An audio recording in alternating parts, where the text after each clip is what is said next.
경기도 화성시에 자리한 우음도. 이곳엔 드넓은 갈대밭이 바람에 출렁이는 굉장히 아름다운 풍경을 자랑합니다. 지금은 많은 사람들이 찾는 명소가 됐지만 사실 20년 전만 해도 사정이 좀 달랐죠. 여기가 워낙 들어가는 교통이 열악했어요. 도로도 좁고 또 비포장 구간이 많아서 운전도 쉽지 않았죠. 그러다 보니 버스도 몇 대 다니지 않았고요. 상업시설은 물론이고 편의시설조차 거의 들어서지 못했는데 오히려 이게 우음도를 살리는 계기가 됩니다. 사람 발길이 닿지 않으면서 자연환경이 그대로 보존이 되었고 시간이 지나 명소가 된 거예요. 특히나 낚시꾼들에게는 숨은 명당으로 통했고요. 그러던 지난 2008년 정부는 평택 시흥 고속도로 개발을 추진합니다. 이때 우음도의 습지대 일부가 해당 공사 구간에 포함이 되어 갈대밭에서 대규모 공사가 시작되었죠. 바로 그때 누군가 꽁꽁 숨겨놨던 검은 비밀이 드러납니다. 안녕하세요. 금요사건 파일 디바제시카입니다. 2008년 11월 4일 56세 장 씨는 굴삭기로 갈대밭 정비 작업을 하고 있었습니다. 한참을 하다 보니까 눈에 띄는 곳이 있더라고요. 거기만 이상하게 갈대가 푹 꺼져 있는 거예요. 호기심이 들었고 굴삭기를 잠시 멈추고 가까이 다가가게 되죠. 갈대를 손으로 젖히자 뼈 몇 조각이 보이는데 동물 사체인가 싶었죠? 이게 완전히 백골화가 진행돼서 살점조차 남아있지 않았어요. 그걸 물끄러미 보던 장 씨는 순간 이거 사람 아니야? 그는 현장을 훼손하면 안 된다라는 생각에 뒤로 물러섰고 곧장 경찰에 신고를 합니다. 장 씨의 느낌은 적중했습니다. 현장 감식 결과 여성의 시신이 발견됩니다. 그리고 주변에는 피해자의 유류품이 널려 있었어요. 회색 니트와 트레이닝 바지, 수건 2장, 그리고 흰색 꽃무늬가 있는 검정 브레이지어가 수거되었죠.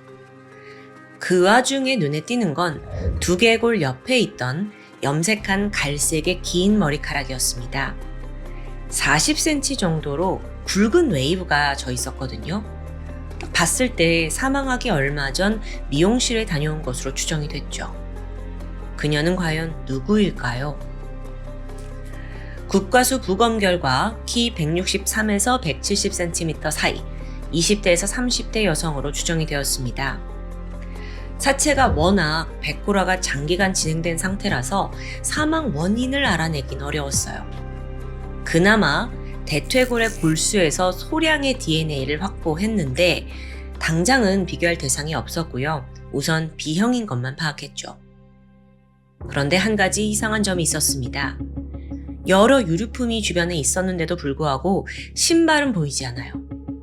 굳이 그녀가 맨발로 들어와서 극단적인 죽음을 맞이했다라고 보기에는 가능성이 낮아 보이죠. 차라리 누군가 맨발이던 이 시신을 옮겨놨다고 보는 게 합당합니다. 이걸 뒷받침하듯 머지않아 시신을 운반하는 데 사용된 여행 가방도 발견됩니다. 즉 피해자는 맨발인 상태 그리고 일상복을 입은 상태로 살해당했습니다. 다시 말해 실내에서 가까운 사람에 의해 변을 당했을 확률이 높다고 볼 수 있겠죠. 경찰은 범인이 이 우음도 일대를 잘 아는 사람이라고 추정했습니다. 그 이유가 뭐였냐면요. 갈대밭에 연결된 통로가 좁은 비포장도로 한 곳이에요. 여기가 사실 일반 통행에 가까웠는데 5km가량 이어져 있습니다. 또 갈대는 2m 가까이 자라서 성인 남성의 길을 훌쩍 넘어요. 그러니까 이런 배경을 봤을 때 이 장소가 사실 조금만 방심해도 길을 잃을 수 있는 그런 위치였던 거예요.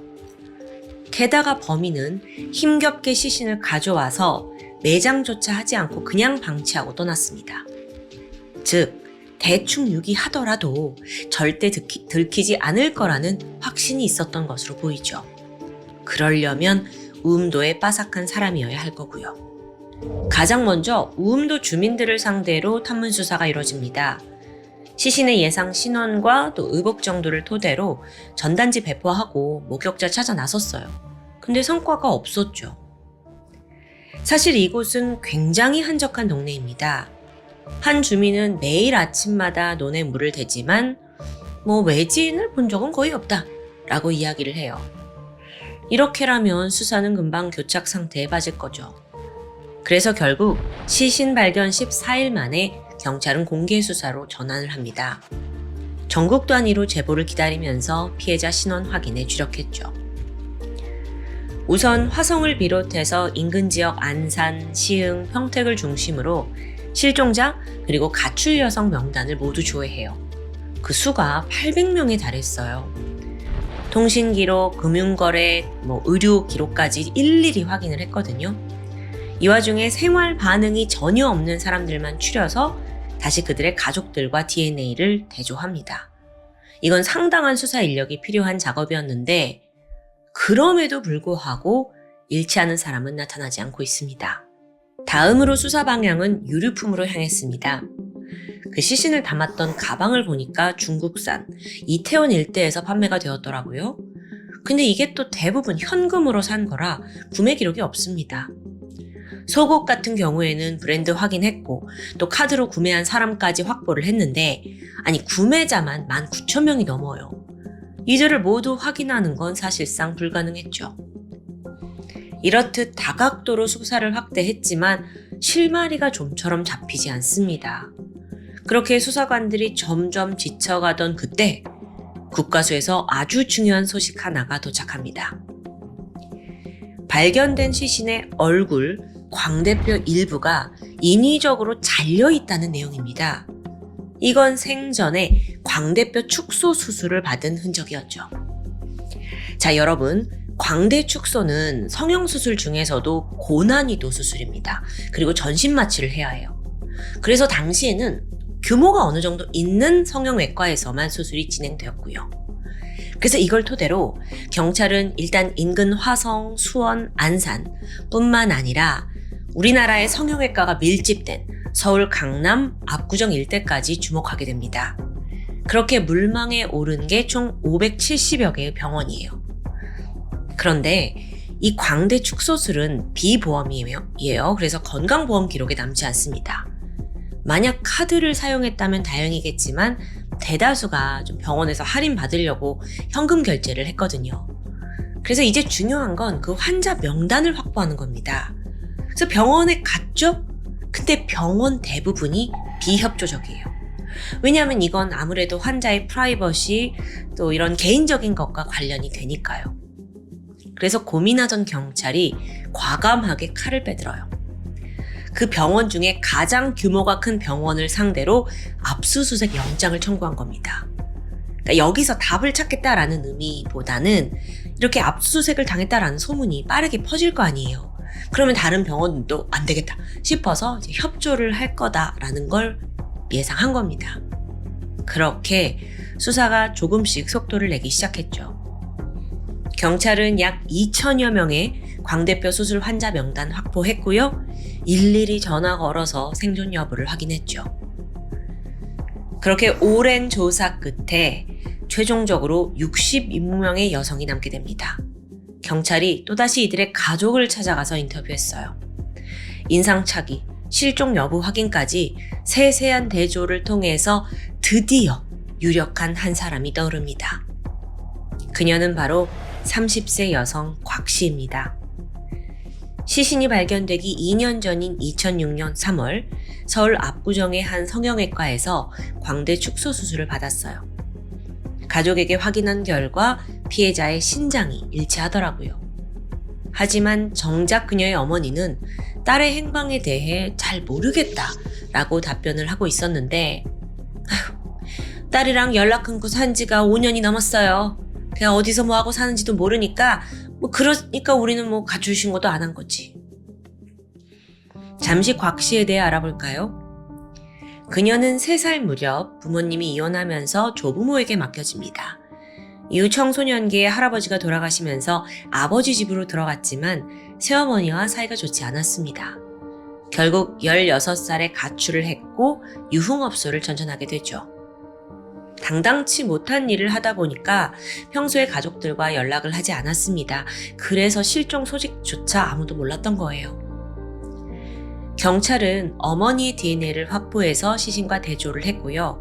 그 결과는 99.9% 일치. 그렇게 2달간 애타게 찾아 헤맨 백골사치의 신원이 드디어 드러납니다. 바로 수사는 급물살을 탔습니다.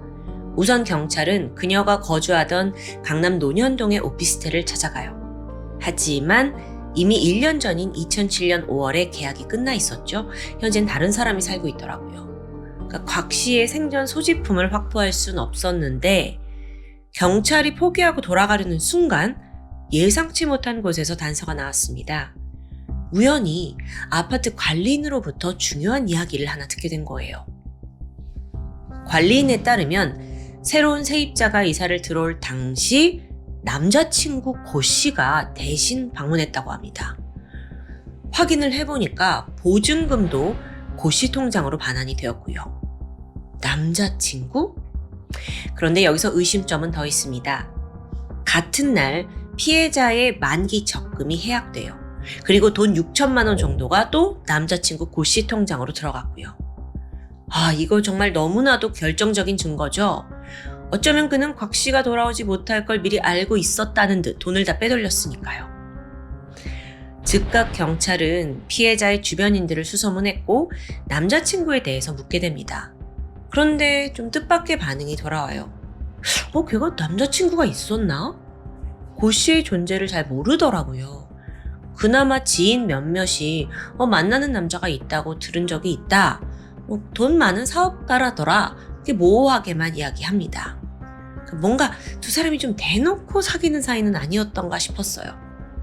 어쨌든 그렇게 화살이 점점 고 씨에게 향하고 있는데 돌연 피해자의 지인이 경찰에 제보를 합니다. 아무리 생각해도 마음에 걸리는 일이 하나 있대요. 예전부터 이 피해자 곽 씨가 주변 사람들한테 돈을 빌리는 스타일은 아니었습니다. 한 번도 그런 적이 없대요. 그러니까 남한테 부담을 주어주고 싶지 않아 하는 거죠. 그런데 지난 2007년 5월 돌연 3천만 원만 급하게 빌려달라라는 문자가 온 거예요. 문자가요. 근데 이후에도 이상한 일은 계속됩니다. 4개월 뒤에 자기가 사채업자한테 붙들려 있다면서 도와달라는 문자가 왔어요. 그래서 걱정이 된 지인이 전화를 했지만 받지 않고요. 그 뒤로도 연락이 오긴 하는데 이게 항상 문자만 옵니다. 간혹 전화 연결이 될 때도 있었어요. 근데 이마저도 전화를 받아보면 남자친구란 사람이 대신 받았고요. 자, 이 제보를 종합해보면 2007년 5월 곽 씨를 실제로 본 사람은 한 명도 없습니다. 그럼 정황상 남자친구 고 씨가 그녀에게 무슨 짓을 한 게 아니냐 강하게 범인으로 추정이 되죠. 근데 살인과 연결 지을 만한 직접적인 증거는 없어요. 더 수집을 해야 합니다. 그래서 경찰이 은밀하게 고 씨의 행적을 파헤치기 시작했죠. 특히나 그의 차량에 주목합니다. 마침 고 씨는 지난해 자기가 차던 그랜저 XG 차량을 중고로 팔았습니다. 생각해보면 시신을 유기한 우음도 그곳은 차 없이는 돌아다니기가 영 힘들어요. 더욱이 시신이 발견된 곳은 버스도 없었고요. 분명 범인은 차를 이용했을 거예요. 그러면 시신을 어디에 두었을까요? 사람들 눈에 띄지 않게 트렁크나 뒷좌석 바닥에 눕혔을 확률이 높습니다. 중고차 거래를 했을 때 거기를 간단하게 청소를 했겠지만 아예 카펫을 새로 갈진 않았을 텐데 만약 거기서 피해자의 혈흔이나 DNA가 검출된다면 중요한 증거가 되겠죠. 다행히 그 차를 새롭게 받게 된 차주가 흔쾌히 조사에 응했습니다. 2009년 1월 경찰은 차량 내부와 트렁크에 루미놀 시약을 분사합니다. 그리고 잠시 후 트렁크에서 기역자 형태의 밝은 형광빛이 나타났죠. 명백한 혈흔 반응이었어요. 카펫을 들어 올렸더니 검붉은 혈액이 추가로 발견됩니다. DNA 검사 바로 해봤더니 피해자 곽 씨와 일치했죠. 2009년 2월 경찰은 시흥시에 위치한 고 씨의 자택을 찾았습니다. 여러 번 초인종을 누르고 문을 두드렸지만 인기척이 없어요. 하는 수 없이 주변을 돌아다니면서 행방을 수소문하게 되죠. 그가 평소 분식집에 자주 방문한다는 사실을 파악했고요. 보니까 불과 몇 분 전에 배달 주문을 시켰더라고요. 어디로 시켰나 봤더니 주문지는 인근 모텔입니다. 경찰이 입구에 몸을 숨긴 채 잠복에 들어갔습니다. 그리고 얼마 뒤에 고 씨가 한 여성과 함께 모텔 문을 나서게 되죠. 경찰은 일단 그의 뒤를 밟았는데요. 왜냐하면 당장은 제3자와 동행을 하고 있기 때문이에요. 그래서 이대로 덮치면 그 여성이 인질이 될 수 있습니다. 그래서 조심해야 돼요. 경찰은 차분히 때를 기다렸습니다. 그리고 얼마 후 두 사람은 고 씨의 집 앞에서 헤어져요. 여성이 골목길로 사라지자마자 경찰은 순식간에 그를 에워쌌고 그렇게 체포에 성공합니다. 검거된 고 씨는 아주 황당하다는 입장이었습니다. 아니, 왜 내가 살인 혐의를 받아야 하냐라고 혐의를 강하게 부인해요. 곽 씨와의 관계에 대해서는 잠시 만나고 동거까지 한 건 맞지만 오래전에 헤어졌고 그 뒤론 연락한 적도 없대요. 네, 대부분의 용의자들이 이렇게 말하죠. 이어 경찰의 압박 질문이 들어갑니다. 같은 질문도 여러 방식으로 물어봤고요. 그러다 보니 흥분한 고 씨가 이런 말을 내뱉게 돼요. 아, 형사님, 저라면은 시신을 그렇게 허술하게 유기하지 않았을 거라니까요. 근데 자기도 이 말을 하고 좀 뜨끔하는 것 같더라고요. 경찰의 눈이 예리해졌죠. 시신의 유기 방법은 한 번도 언론에 공개되지 않았습니다. 그리고 보통 살인사건에서 시신 유기라고 하면 사람들은 매장 방식을 떠올리잖아요. 근데 고 씨는 정확히 유기라는 표현을 썼어요. 이건 현장을 아는 사람만이 말할 수 있는 디테일 아닐까요? 경찰이 틈을 놓치지 않고 집요하게 물었죠. 그러자 고 씨가 당황하는데 기사에서 본 것 같다. 가깝게 지내던 사람이라 물어물어 알게 됐다. 말을 바꾸면서 횡설수설합니다. 이때 경찰은 마지막으로 그의 예전에 팔았던 중고차 트렁크에서 발견된 혈흔을 내밀었죠. 결정탑니다. 고 씨는 더 이상 빠져나갈 수 없다는 걸 깨달았는지 고개를 떨구고 말았습니다. 지난 2006년 11월 유흥업소에 갔다가 그는 곽 씨를 처음 만납니다. 한눈에 반할 정도로 아름다운 외모에 넋이 나갔어요. 이후 그녀의 환심을 사기 위해 한 달에 1억이 넘는 돈을 펑펑 쏟아부었죠. 그렇게 시작된 관계는 머지않아 연인으로 발전했고요. 이게 여자 쪽 곽 씨 입장에서는 자신의 물주가 되어줄 스폰서를 찾은 거겠죠. 하지만 겉보기에 화려했던 이 남자 고 씨의 돈은 사실 불법 도박 사이트 운영에서 온 것이었습니다. 사람들의 피눈물로 사치스러운 생활을 영위하고 있던 거예요. 이게 오래가진 못하는데요. 곽 씨와 관계가 깊어졌고 동거를 시작하고 얼마 지나지 않아서 이 도박 사이트가 경찰 단속에 걸린 거예요. 사이트가 바로 폐쇄가 됐죠. 즉시 고 씨는 빚더미에 앉았고 집에 매일같이 독촉장이 날라옵니다. 근데 여자는 이걸 뒤늦게서야 알게 돼요. 그래서 6개월간 두 사람이 매일같이 돈 문제로 다투게 되는데 이때부터 고 씨에 따르면 그녀에게 배신감을 느꼈다고 합니다. 내가 그렇게 돈 있는 티를 낼 때는 자기한테 애교 부리고 살랑살랑 하더니 자기가 돈 떨어지니까 이 여자가 이렇게 차갑게 돌변했구나. 배신감이 든 겁니다. 이 상황을 생각하면 할수록 화가 치밀었고요. 그러다 2007년 5월 두 사람은 또 같은 문제로 다툼을 벌이게 됩니다.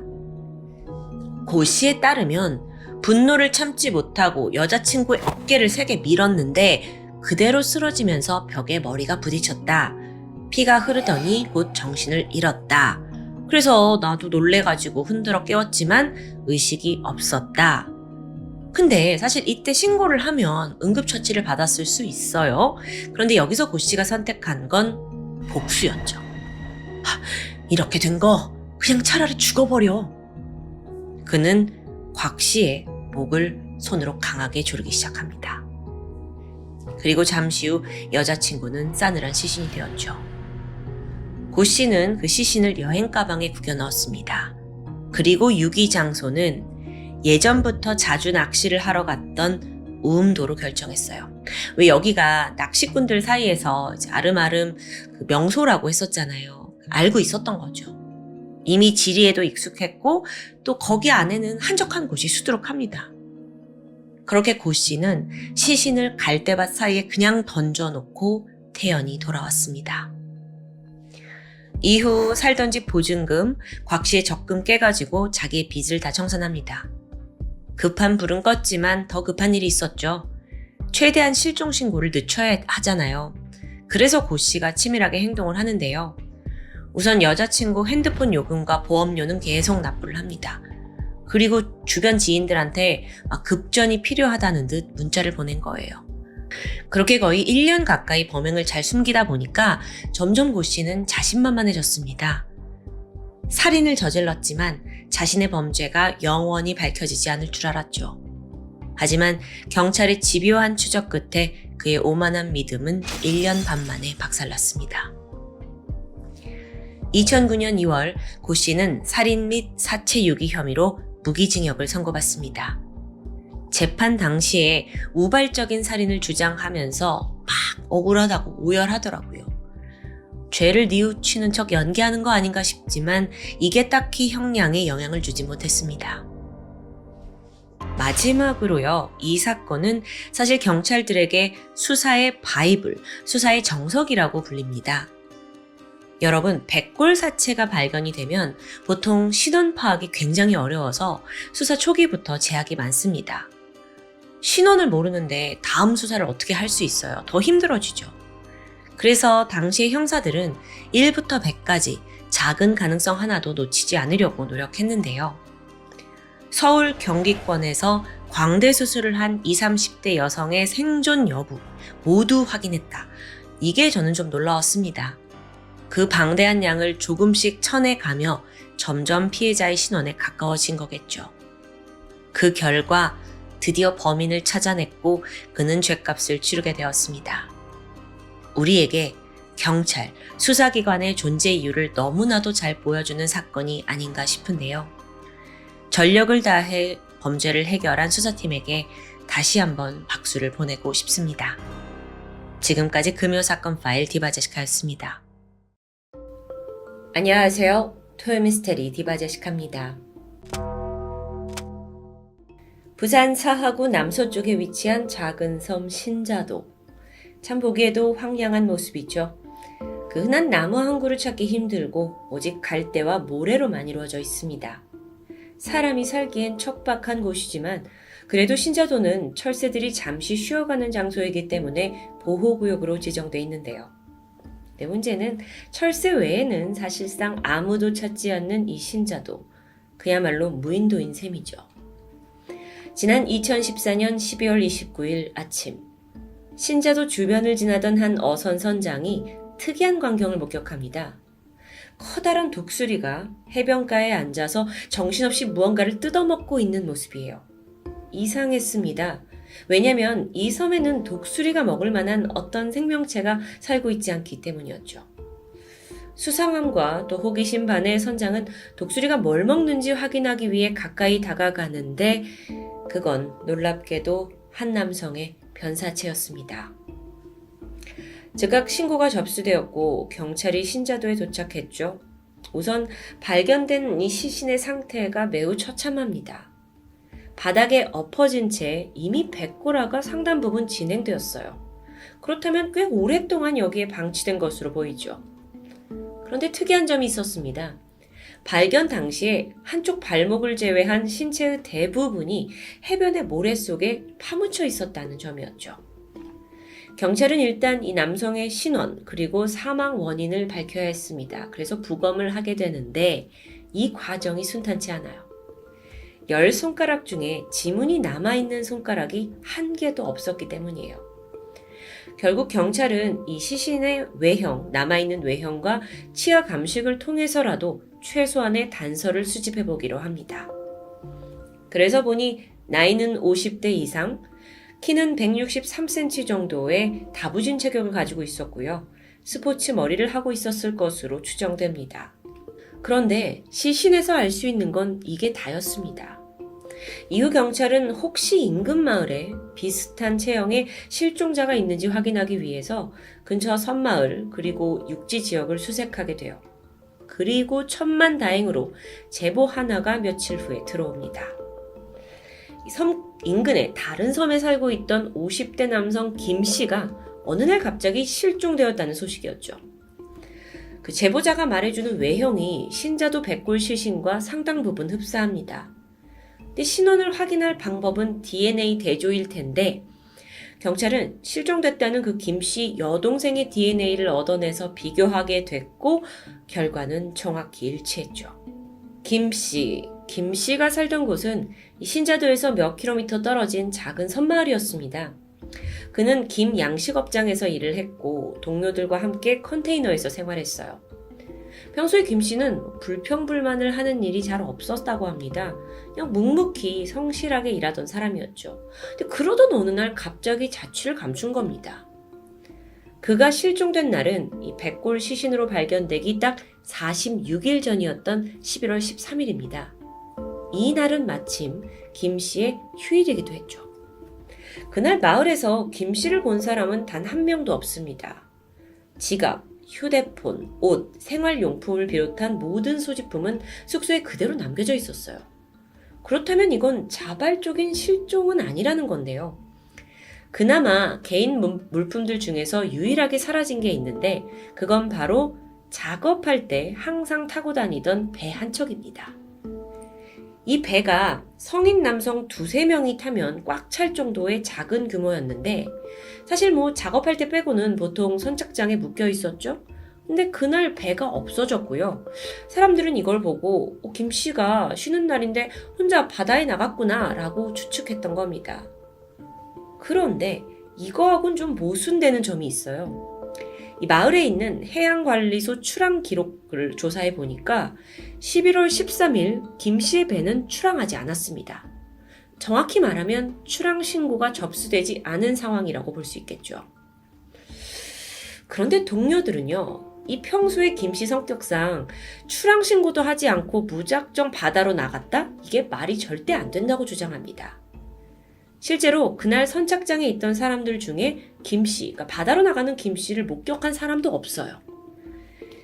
그리고요, 여러분, 사실 이 김 양식장에서 일하는 이 업무가 굉장히 고되고 바쁘다고 합니다.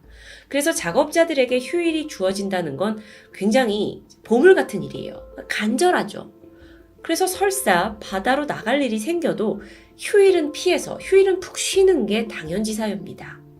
아니 그랬던 김씨가 휴일에 심지어 지갑이나 핸드폰도 없이 맨몸으로 바다를 나갔다? 이 자체가 잘 이해가 되지 않는 점이죠. 그렇다면 혹시 누군가의 압력으로 어쩔 수 없이 배를 몰아야 했던 건 아닐까요? 근데 그나저나 이 배는 어디 있는 걸까요? 김씨가 실종된 지 이틀째 되던 날 신자도 해변가에서 이 배가 포착되었습니다. 모래사장 위에 떠밀려온 상황이었는데요. 배는 있지만 김씨는 없었어요. 그리고 그때로부터 45일 만에 신자도에서 시신으로 발견된 거죠. 여기서 혹시 이상한 점 느끼시나요? 45일. 이건 물론 짧은 시간은 아닙니다. 하지만 시신이 100고라가 될 정도로 긴 시간도 아니죠. 어떻게 45일 만에 사인도 밝혀내기 힘들 만큼 반 100고라로 부패된 걸까요? 보통 이 정도까지 시신이 이제 반 100고라가 되려면 아주 무더운 여름에 한두 달 정도 걸리고요. 겨울에는 6개월 정도가 걸린다고 합니다. 참고로 시신이 발견된 시기는 12월이었죠.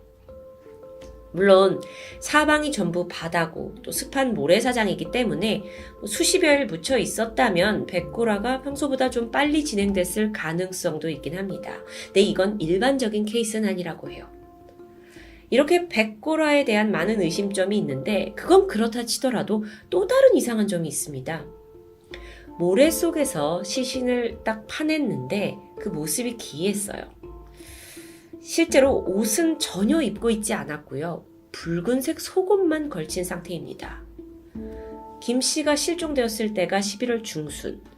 꽤 추운 날이죠. 애초에 속옷만 걸치고 나갔을 리는 없습니다. 그러면 왜 지금은 속옷만 입고 있는 것인가? 자, 이 부분에 대해서 지금까지의 단서를 기반으로 가장 유력한 가설을 말해보자면 김씨가 바다에 나갔는데 어떤 사고로 바다에 빠졌고 숨이 끊어진 채 이리저리 휩쓸리다가 옷이 벗겨져서 해안가로 떠밀려 왔을 가능성이 있습니다. 앞뒤가 들어맞는 듯 하죠. 하지만 전문가들에 따르면 물살에 옷이 벗겨질 확률은 극히 낮다고 말합니다. 설사 벗겨진다 하더라도 일부에 불과할 뿐 상하의가 전부 깔끔하게 벗겨지는 건 힘들다고 해요. 여기에 더해서 또 다른 의심점이 있는데 바로 이 붉은색 속옷입니다. 김 씨와 같은 공간에서 생활을 했던 동료들은 자연스럽게 그가 어떤 색의 옷을 좋아하는지 또 속옷은 뭘 입는지 취향을 알고 있었습니다. 이 김 씨는 원색이나 튀는 색 옷을 전혀 좋아하지 않았어요. 게다가 빨간색 속옷, 이걸 입을 사람이 전혀 아닙니다. 평소 빨랫감에서도 빨간색은 고사하고 화려한 색감을 본 적이 없었다고 말하는데요. 컨테이너에 남겨진 그의 짐을 확인해 보니까 원색 계열 색깔 없었고 속옷도 대부분 보시다시피 검정, 흰색, 평범한 색깔이 대부분이었습니다. 물론 어디에나 예외는 있기 때문에 완전히 단정 지을 수는 없죠. 근데 이 속옷이 과연 그가 집을 나섰을 때 입은 것인지 아니면 어떤 사연으로 입게 된 것인지는 불분명합니다. 근데 이 부분이 또 단서가 될 수도 있어요. 아니 도대체 김 씨한테 무슨 일이 있었기에 평소에 안 입던 이런 빨간 속옷을 걸치고 사망해 있던 걸까요? 이 속옷에 어떤 의미가 있는 건 아닐까요? 앞서서 전문가들이 물살로 그렇게 상하의가 벗겨지긴 힘들어요 라고 말했습니다. 그래서 그렇다 보니 분명 김 씨가 스스로 옷을 벗고 바다에 빠졌을 거라고 추정합니다. 어라? 근데 그게 맞다면 정황상 이건 자살로도 볼 수 있는 사건이에요.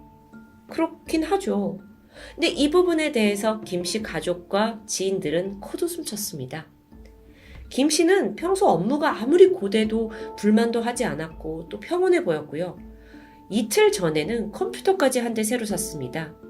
그리고 얼마 전에는 친구한테 낚시 같이 가겠냐라고 제안을 하기도 했고요.